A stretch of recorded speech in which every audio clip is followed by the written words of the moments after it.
விசேஷமும். ஏகாதசி விரத முறைகள். ஏகாதசி விரதத்தை மேற்கொள்ள இருப்பவர்கள் ஏகாதசிக்கு முதல் நாளான தசமியன்று பகலில் ஒருவேளை மட்டுமே உணவு சாப்பிட வேண்டும். ஏகாதசி அன்று அதிகாலையிலேயே கண்விழித்து குளித்துவிட்டு பூஜை செய்து விரதத்தை மேற்கொள்ள வேண்டும். ஏகாதசி திதி முழுவதும் முடிந்தவரை பூரண உபவாசம் பட்டினியாக இருக்க வேண்டும். குளிர்ந்த நீரை குடிக்கலாம். 7 முறை துளசி இலையை சாப்பிடலாம். ஏகாதசி குளிர் மாதமான மார்கழியில் வருவதனால் உடலுக்கு வெப்பம் கிடைக்க துளசியை சாப்பிட வேண்டும். பட்டினி கிடப்பதினால் ஜீரண உறுப்புகளுக்கு ஓய்வு கிடைக்கிறது.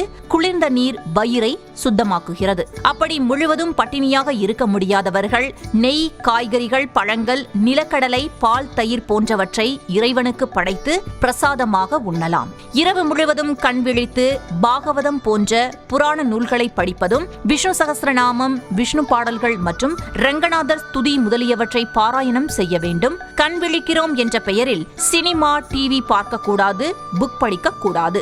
ஏகாதசிக்கு அடுத்த நாள் துவாதசி வருகிறது. துவாதசி அன்று அதிகாலையில் உணவு அருந்துவதை பாரணை என அழைக்கிறார்கள். துவாதசி அன்று அதிகாலையில் உப்பு, புளி சேர்க்காத உணவுடன் நெல்லிக்கனி, சுண்டைக்காய், அகத்திக்கீரை இவைகளை சேர்த்து பல்லில் படாமல் கோவிந்தா கோவிந்தா கோவிந்தா என்று 3 முறை கூறி ஆள் இலையில் உணவை வைத்து சாப்பிட்டு விரதத்தை முடிக்க வேண்டும். துவாதசி அன்று காலையில் 21 வகையான காய்கறி சமைத்து உண்ண வேண்டும் என்பது குறிப்பிடத்தக்கது. இதில் அகத்திக்கீரை பொரியல், நெல்லிக்காய் துவையல், வறுத்த சுண்டைக்காய் ஆகியவை முக்கியமானவை.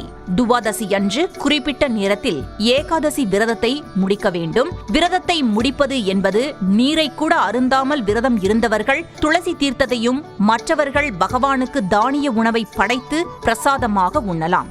ஏகாதசி விரதத்தை கடைபிடிப்பது போன்றே முறையாக விரதத்தை முடிப்பதும் மிக மிக முக்கியமாகும். உணவு சாப்பிடும் முன் அதை பெரியோர்களுக்கு வழங்க வேண்டும். அன்று பகலில் தூங்காமல் இருக்க வேண்டும். ஏகாதசி விரதம் இருப்பவர்கள் சகலவிதமான சௌபாக்கியங்களையும் அஷ்ட ஐஸ்வர்யங்களையும் அடைவார்கள். இவ்விரதத்தால் உடல் நலமும் ஆரோக்கியமும் நிச்சயம் கிடைக்கும். கிரக தோஷங்கள் நீங்கும். பாவங்கள் விலகும். கோவிந்தா, ஹர ஹர கோவிந்தா, கோவிந்தா கோவிந்தா கோபால, கோவிந்தா, ஹர ஹர கோவிந்தா. நாளும் விசேஷமும்.